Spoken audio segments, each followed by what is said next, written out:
to weaken the resolve of the country in the fight against corona. दूसरी बात, ये सब कुछ वो झूठ, गलत बयानी और तथ्यों को तोड़ मरोड़ कर रखने की कोशिश कर रहे हैं. This campaign is based upon falsehood, misrepresentation and deliberate twisting of facts.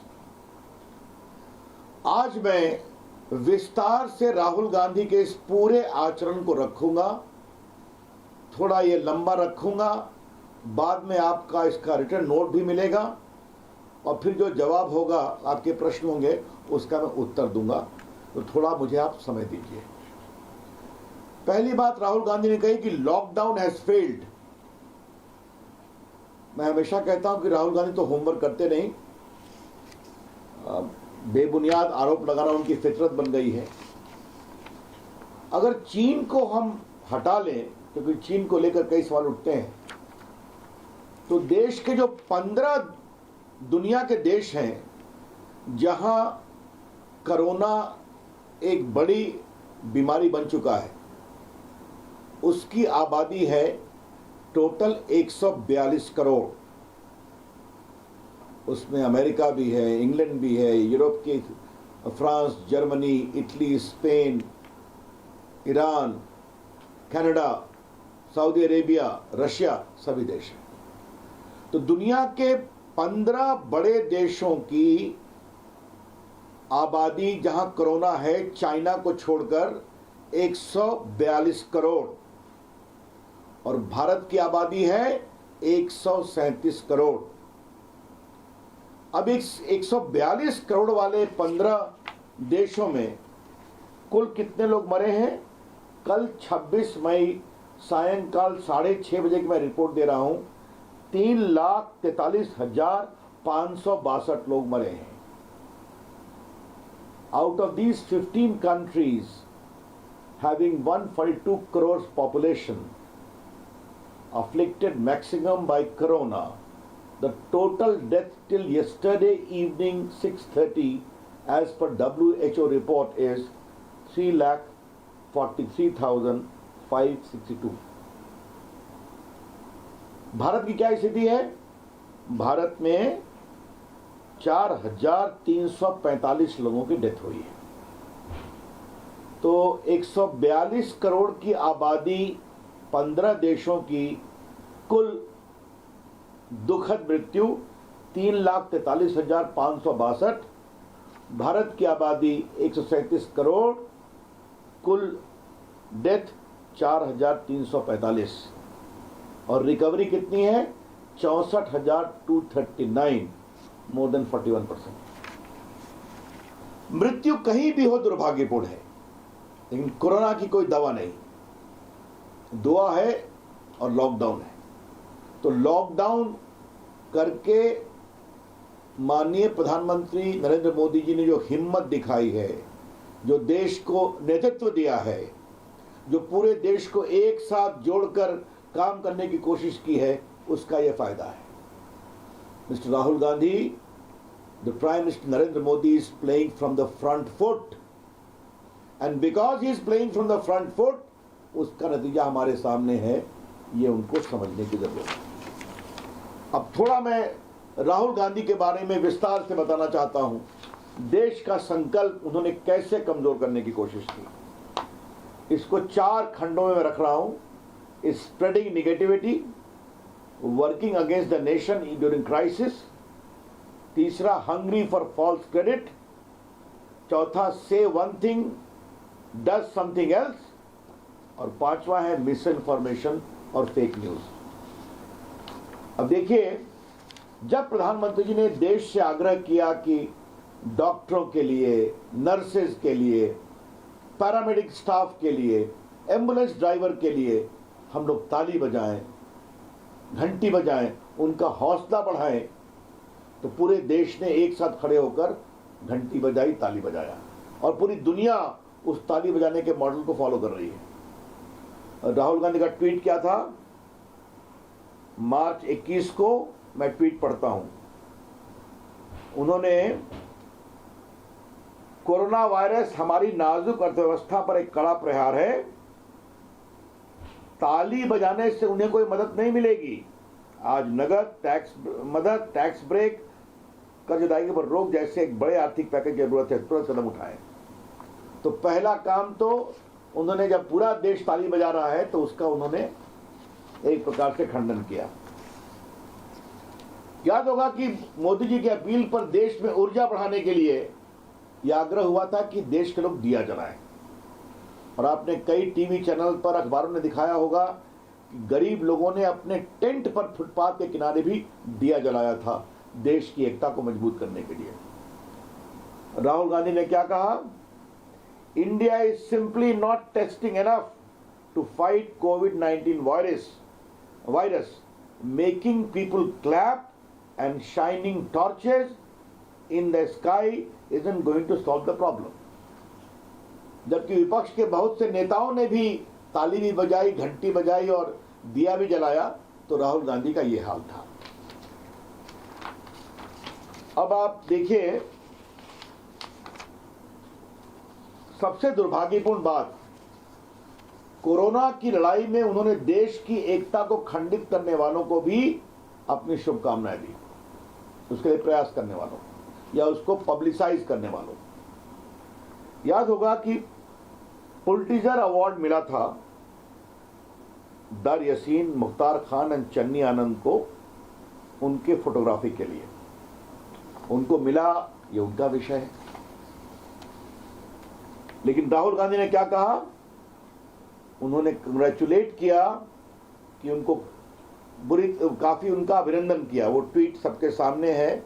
Congratulations to Indian photojournalist Dar Yasin, Mukhtar Khan and Channi Anand for winning a Pulitzer Prize for their powerful images of life in Jammu and Kashmir. You make us proud। ये कांग्रेस के अध्यक्ष रहे हैं ना, अभी बड़े नेता हैं। और जो एपी के सीईओ कैरी प्रूइट हैं, उन्होंने क्या कहा? Thanks to the team inside Kashmir, the world was able to witness a dramatic escalation of the long struggle over region's independence। Their work was important and superb। तो associated press के CEO उस photograph के पुरस्कार को कश्मीर के आजादी के आंदोलन का एक प्रखर बिंदु बना रहे हैं, और राहुल गांधी उनकी तारीफ में ट्वीट कर रहे हैं। इसका क्या मतलब निकाला जाए? वो भी तब जब देश को एक होकर लड़ाई करना चाहिए, और आज कश्मीर में शांति और आतंकवादी एक प्रकार से भाग रहे हैं और मारे जा रहे हैं, जो कुछ बचे हुए। नीरव मोदी को हिंदुस्तान लाया जाए। क्या क्या हल्ला किया चुनाव में इन्होंने, मोदी जी पर व्यक्तिगत आरोप लगाया नीरव मोदी को लेकर।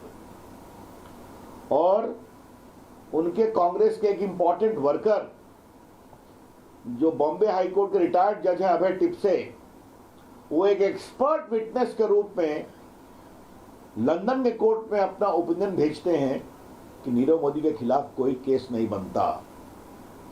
राहुल गांधी, ये आपकी कथनी और करनी, ये मैं इसलिए कह रहा हूं कि राहुल गांधी ने इनको दिल्ली में ज्वाइन कराया था।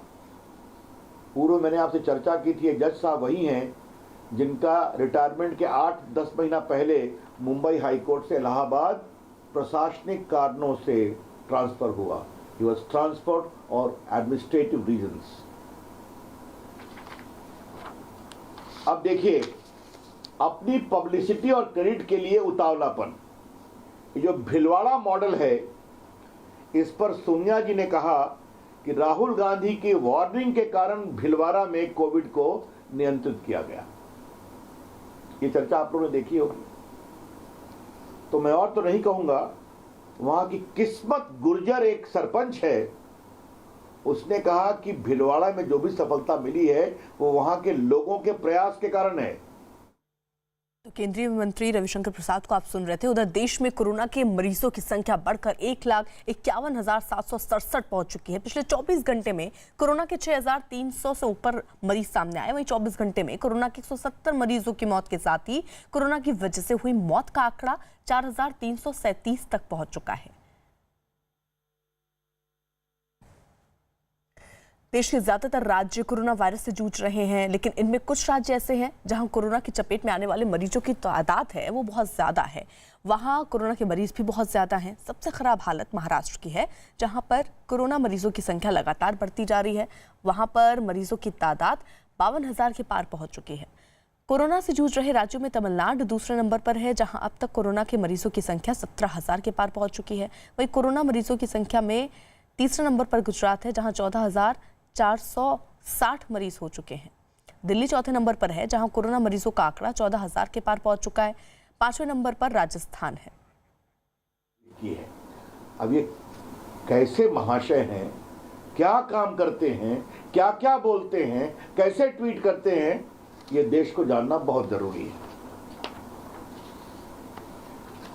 अब देखिए, जो उन्होंने कल कहा पहले भी कहे हैं, lockdown no solution to beat corona virus. सबसे पहले लॉकडाउन किसने किया? पंजाब ने किया। किसने किया? राजस्थान ने किया। और अभी 31 मई तक इसको बढ़ाने में मुख्यमंत्रियों की बैठक के पहले ही महाराष्ट्र ने फैसला कर लिया, पंजाब ने फैसला कर दिया। तो राहुल गांधी जी, आप कहते हैं लॉकडाउन कोई सॉल्यूशन नहीं है, तो अपने मुख्यमंत्री को नहीं समझाते हैं आप, या वो आपकी बात नहीं सुनते हैं, या आपकी बात में इतना हल्कापन है कि उसको वजन नहीं देते। Mister Rahul Gandhi, if lockdown is no solution, why does your chief minister do not listen to you? Beat Maharashtra, beat Rajasthan, beat Punjab, आप तो ऐसे ही सिकुड़ते जा रहे हैं। अब कल तो आपने कह दिया कि महाराष्ट्र में आप कोई की डिसीजन नहीं प्ले करते हैं। तो क्या राहुल गांधी महाराष्ट्र सरकार की विफलता से अपनी जिम्मेदारी लेकर भागना चाहते हैं क्या, कि मुंबई आज वर्ल्ड का हॉटस्पॉट बन रहा है? कहीं भी गलत है, मौत कहीं भी हो गलत है। तो ये मैं बताना चाहूंगा कि इस तरह की बेतुकी बातें बार बार कहना। अब फिर राहुल गांधी ने एक बात और कह दी कि सेंटर न्याय स्कीम लाए। तो हमें नसीहत देने के पहले आपकी प्रदेश सरकारें सब न्याय स्कीम क्यों नहीं लाती हैं, जो आप न्याय स्कीम समझाने की कोशिश कर रहे हैं? 52,000 करोड़ से अधिक रुपया सीधा गरीबों के बैंक अकाउंट में भेजा गया है। 1,70,000 करोड़ का पैकेज दिया गया है। बाकी घोषणाएं वित्त मंत्री ने की हैं, प्रधानमंत्री ने 20 लाख करोड़ की घोषणाएं की हैं, आपको पता ही है देश के लिए। तो फिर भी इस तरह की बातें करना राहुल गांधी की एक प्रकार से फितरत बन गई है। अब जरा देखिए कि राहुल गांधी ने माइग्रेंट वर्कर पर ट्वीट किया और उन्होंने अपनी तस्वीर भी दिखाई। इस समय वो ड्रामा करना कितना जरूरी था, एक अलग विषय है। माइग्रेंट वर्कर को लेकर हमको सबों को चिंता है। वो पीड़ा में है, घर जाना चाहते हैं। भारत सरकार पूरी ट्रेन देने को तैयार है। आज उत्तर प्रदेश और बिहार में लाखों लाखों चले गए।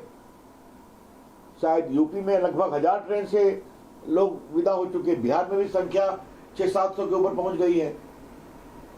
महाराष्ट्र में क्या हो रहा है आप रोज देख रहे हैं। कांग्रेस सरकारों ने, प्रदेशों ने कितना लिया है, ट्रेन दिया है, ये भी आप जानते हैं। फिर भी इसको अनावश्यक इश्यू बनाना, सहयोग का अभाव, ये आपसे हम कहना चाहते हैं। फिर कहेंगे हम सबों को कि पूरी सहानुभूति है इन हमारे जो मजदूर आ रहे हैं, ये पीड़ादायक है। हम सब पूरी कोशिश करेंगे कि उनको राहत मिले। राहत मिल भी रही है, फ्री राशन, भोजन, बाकी सब व्यवस्था। लेकिन इतनी बड़ी संख्या है तो कुछ तो परेशानी होती है। तो हम लोग को सबको मिलकर काम करना है कि नहीं करना? तो इनका काम आलोचना करना, और इनकी सरकार, इनकी प्रदेश सरकार इनकी भी नहीं सुनती है सहयोग करने के ऊपर। अब फिर क्या इन्होंने कहा, इनका मैं ट्वीट पढ़ता हूं। Just 3 days ago, I had requested PM of India to pass the benefit of global oil price crash to Indian consumers by slashing the price on petrol duty. ऐसा कुछ नहीं किया इन्होंने। और शब्द क्या किया, ऐसे शब्द का प्रयोग करते हैं कि मैं सामान्यतः मेरा स्तर वो नहीं है वैसे शब्द का प्रयोग करने का इनके ट्वीट में। इनके ट्वीट कौन लिखता है, उसको देखते हैं या नहीं देखते हैं, उस पर होमवर्क होता है कि नहीं होता है, पहला ट्वीट दूसरा ट्वीट पहले से अंतर्वर्ती तो नहीं है, ऐसा कोई होमवर्क भी नहीं होता है। अब हमको नसीहत दे रहे हैं तो यार देखा जाए, राजस्थान का जो वैट हाइक बढ़ा तो और पेट्रोल बढ़ गया। पंजाब गवर्नमेंट ने पेट्रोल डीजल पर 2 रुपीज एक्स्ट्रा प्राइस बढ़ाया। तो राहुल गांधी जी, आपके प्रदेश के मुख्यमंत्री आपकी बात क्यों नहीं सुनते हैं? आप जरा हमें बता दीजिए, आप देश को क्या समझाने निकले हैं? तो या तो फिर मैं कहूंगा कि आपके मुख्यमंत्री आपकी बातों को गंभीरता से नहीं लेते, उसमें वजन नहीं है, या आप इस महान लड़ाई के संकल्प के महत्व को नहीं समझते।